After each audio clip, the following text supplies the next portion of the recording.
Bonsoir à toutes et à tous et bienvenue à ce 19h45 dont voici le sommaire. Une nouvelle forme de tontine se développe de plus en plus au Bénin. Elle consiste à épargner pour obtenir en fin d'année des produits alimentaires. La tontine ou adogbe, on en parle dans ce journal.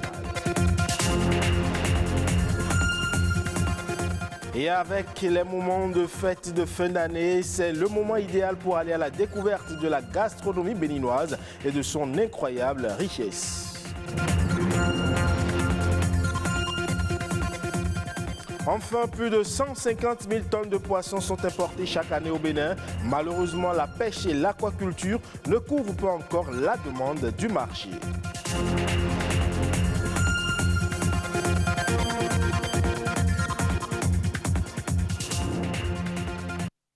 On démarre ce journal par l'une des formes de tontine qui connaît ces dernières années une expansion au Bénin. C'est le adogbe. En effet, certaines associations d'épargne et de crédit offrent la possibilité à toute personne d'épargner de l'argent jusqu'à la veille du Nouvel An afin de se voir offrir des vivres. Mais en quoi consiste réellement le adogbe? Élément de réponse dans ce reportage.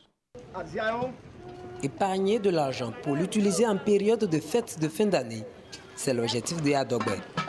Ici, des épargnants en attente de percevoir l'argent épargné. Malheureusement pour Bertrand, un épargnant, le tontiné n'a pas tenu ses engagements. Je fais Adogbe pour prévenir les besoins de fin d'année. Ce qu'on nous a promis, nous ne les avons pas obtenus. L'échéance qu'on nous a donnée pour les obtenir, l'échéance est venue, nous n'avons rien obtenu. Même si, tout comme Bertrand, nombreux sont les épargnants qui ont fait cette triste expérience, il en existe bien d'autres qui parviennent à percevoir leur part des mains de leur tontinier. L'adogbe que je fais me réduit beaucoup les soucis de fin d'année. Je suis dans ma deuxième année, je suis satisfait et je vous assure que c'est une bonne chose. Adogbe est une cotisation qui nous aide pour les achats à l'approche des fêtes. On a moins de soucis et on dépense peu. Moi, j'ai souscrit à 2 types. À terme, j'ai reçu une somme d'argent et des vivres.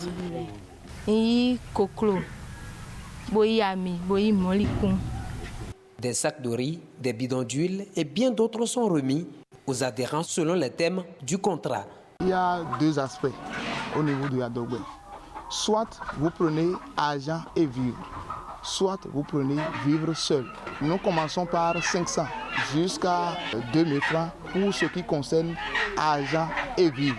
Et pour ce qui concerne les vivres simplement, ça commence par 300 jusqu'à 500 francs.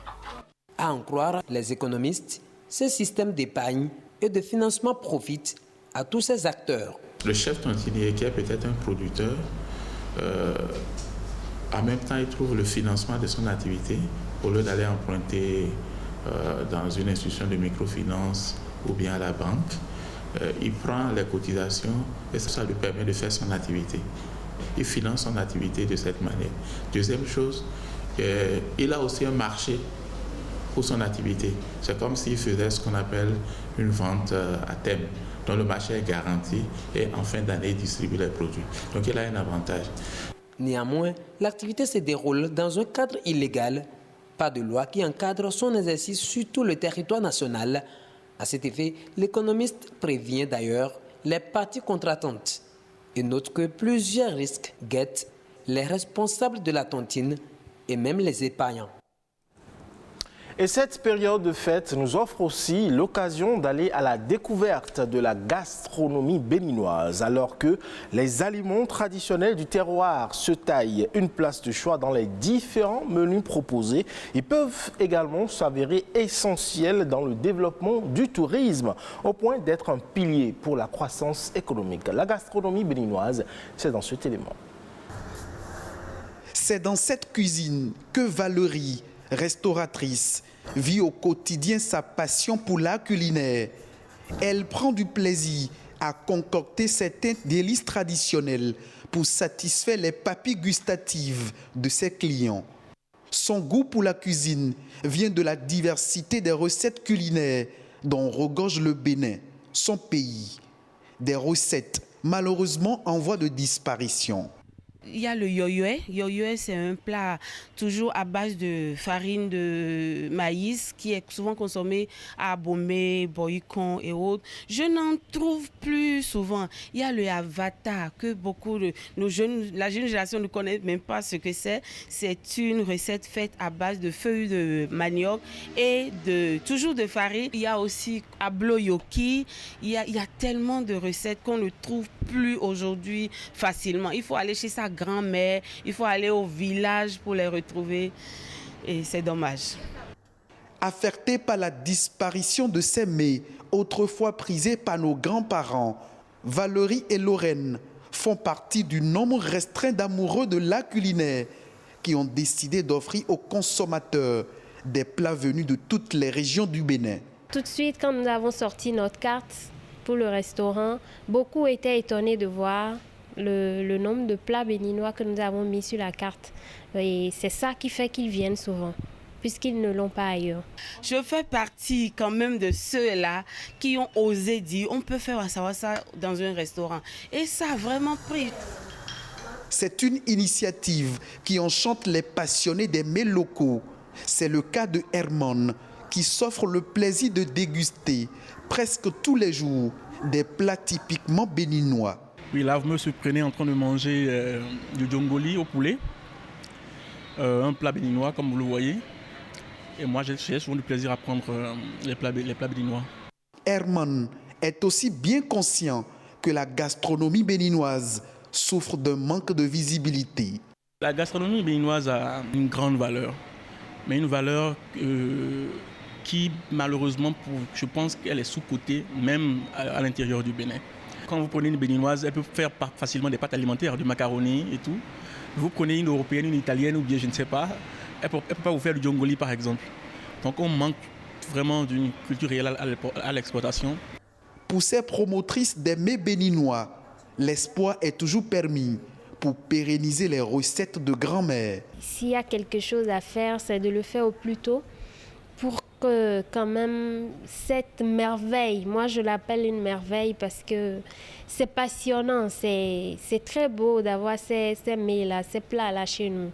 Nous avons une richesse. C'est vrai qu'au Bénin, on fait pas mal d'efforts, c'est pas mal, mais on doit faire encore mieux. Le présenter dans de grands salons, le présenter ailleurs, je le veux. Je voudrais qu'un jour, ça je l'ai toujours dit, qu'un jour quand on me dit, est-ce que tu connais le Bénin? On va me dire, ah, le pays où on mange à Mio là. Oui, je serais vraiment ravie.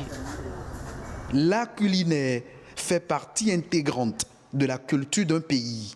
Ne pas le promouvoir, c'est renoncer à son identité. Et on parle à présent de l'aquaculture, qui est l'une des solutions trouvées par les experts pour satisfaire les besoins en consommation halieutique du marché. L'aquaculture permet aussi la production de nouvelles espèces de poissons en voie de disparition. Eh bien, Joséa Baudrenou nous donne ici plus de détails. Quand on parle de l'aquaculture, les gens confondent l'aquaculture à une branche de l'aquaculture qui est la pisciculture. La pisciculture concerne seulement l'élevage des espèces de poissons qu'on pourrait retrouver dans nos eaux. Et ailleurs, on peut faire l'élevage, par exemple, des huîtres. C'est une autre technique. On peut faire l'élevage des algues aquatiques et même l'élevage des plantes aquatiques, c'est aussi dans l'aquaculture. Celui qui veut faire la pisciculture doit d'abord savoir quelles sont les espèces de poissons à élever, où les élever et quelles sont les conditions dans lesquelles on peut les élever. Habituellement, l'aquaculture ou l'élevage de poissons se fait dans les étangs. Nous avons des dispositifs de bacs dans lesquels on peut élever des poissons, et élevage en bac au sol, comme on peut avoir des bassins, c'est-à-dire construits en béton, dans lesquels on peut élever des poissons. Ça, c'est l'habitat du poisson. On essaie de reproduire ça aussi bien artificiellement comme naturellement dans les plans d'eau pour faire l'élevage des poissons. Mais maintenant, après avoir créé l'habitat, il faut s'assurer de l'espèce de poisson à élever. Au Bénin, nous avons les différents types de tilapia qu'on peut élever, mais aussi nous avons les clarias. La troisième chose, après avoir connu les espèces, la présence de l'eau, c'est-à-dire l'habitat. La troisième chose, c'est l'alimentation. Qu'est-ce qu'on veut donner à manger aux poissons? Aussi, au niveau de la diversité biologique, il y a des espèces qui sont en cours de disparition. Et aujourd'hui, quand vous allez dans le monde de l'aquaculture, en ce qui concerne les poissons d'aquarium, c'est pour la plupart des espèces qui ont disparu de leur écosystème naturel à cause de la surexploitation. Et aujourd'hui, l'aquaculture reste la seule solution pour faire revivre encore ces espèces. Ça veut dire que ça permet de renforcer la diversité biologique dans nos pays. Direction le Sénégal, où des jardins circulaires permettent de cultiver les fruits, légumes et plantes médicinales en plein désert. Ils sont issus de l'initiative de la Grande Muraille créée en 2007 par l'Union africaine. Et malgré les avancées multiples, malheureusement, le projet reste loin des objectifs fixés pour 2030. Plus de détails ici avec nos confrères de France 24. La terre est sèche et caillouteuse, mais ces agriculteurs travaillent d'arrache-pied pour y faire naître une oasis de verdure. En reproduisant les écosystèmes naturels, ces jardins circulaires permettent à plusieurs variétés d'arbres et de plantes de pousser côte à côte.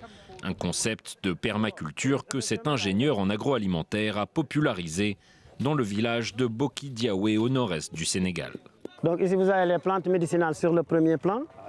Les trois plants là sont dédiés aux légumes, une variété de légumes, les papayes, les limons, les citronniers et les citrisses, les anacardiers, les natifs, les fertilitaires et au fond le baobab et les caïcédras qui sont plus grands. En à peine 7 mois, une vingtaine de jardins circulaires ont vu le jour dans le désert sénégalais. Ils permettent de cultiver une terre longtemps considérée comme trop aride et de faire reculer la désertification. Mais ce sont aussi des sources de nourriture et de revenus pour les communautés. Moussa Camara a vu ses recettes augmenter avec les premières récoltes. Il espère que ce genre d'initiative permettra à plus de Sénégalais de s'investir dans l'agriculture au lieu d'aller tenter leur chance en ville ou à l'étranger.